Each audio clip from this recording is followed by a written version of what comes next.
चलिए भारत की कुछ ऐसी अनसुनी अनकही कहानियों के बारे में जानते हैं। कुछ देवी देवता ऐसे भी हैं जिनकी पूजा आशीर्वाद पाने के लिए नहीं बल्कि डर से की जाती है। इसकी एक झलक तो तुम्बाड़ और कांतारा जैसी फिल्मों में भी देखने को मिलती है। तो आज जानते हैं भारत के कुछ ऐसे ही रहस्यमय देवताओं के बारे में और शुरुआत करते हैं महाराष्ट्र से।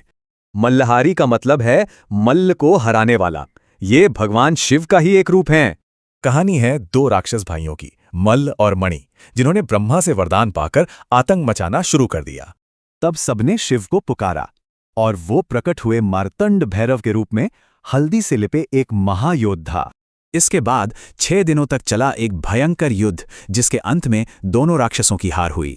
हारने पर मणि ने तो पश्चाताप किया, पर मल्ल ने दुनिया का विनाश मांगा। बस शिव ने उसका सिर काट दिया।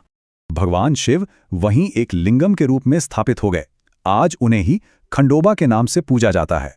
इनकी पूजा भी अनोखी है। हल्दी और नारियल के साथ साथ यहाँ पशु बलि की प्रथाएं भी जुड़ी हैं। अब महाराष्ट्र से दक्षिण भारत चलते हैं। सवाल यह है कि महाभारत की एक रानी ग्राम देवी कैसे बन गई?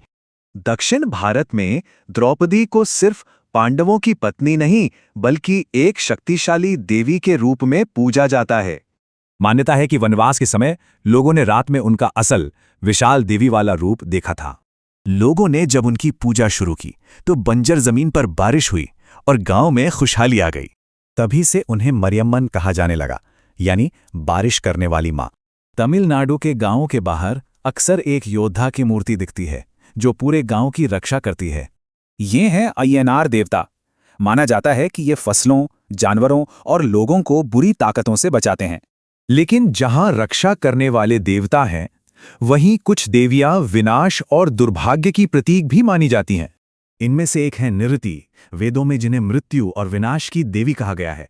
उन्हें अलक्ष्मी भी कहते हैं, यानी वो धन की देवी लक्ष्मी की बड़ी बहन है। कहते हैं कि लक्ष्मी की समृद्धि पाने के लिए पहले निरुति के दुर्भाग्य से गुजरना ही पड़ता है।